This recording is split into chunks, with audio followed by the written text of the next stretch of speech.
তো হ্যালো বন্ধুরা, তোমরা সবাই কেমন আছো? আশা করছি ভালোই আছো। তো আমি অনেক ভালো আছি। তো এখানে নিরামিষ ঝুরঝুরে ভুনা খিচুড়ি রান্না করব। তো এখানে নিরামিষ ভুনা ঝুরঝুরে খিচুড়ি রান্না করার জন্য প্রথমে আমি মুগ ডাল ভেজে নিয়েছি। এবার হালকাভাবে আমি ভেজে নিচ্ছি। ভেজে নেওয়ার পর এবার চালগুলোকে ভালোভাবে ধুয়ে নিয়ে সেই চালের মধ্যে হালকাভাবে জল আমি ছাড়িয়ে নিচ্ছি, যাতে এখানে এক ফোঁটা জলও না থাকে।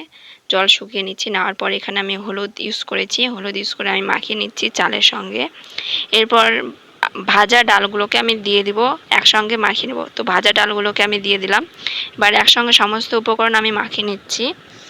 এবার তারপরে গ্যাসের উনুনে আমি একটা এখানে ছোট একটা হাঁড়ি বসিয়েছি, যেটাতে করে আমি খিচুড়ি রান্না করব। তো এখানে আমি সর্ষের তেল ইউজ করেছি।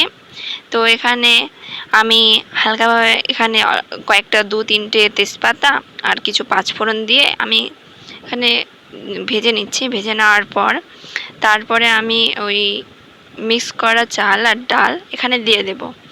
এবার দিয়ে দেওয়ার পর হালকাভাবে আমি নাড়িয়ে নেওয়ার পর এখানে আমি ইউজ করছি বিট লবণ।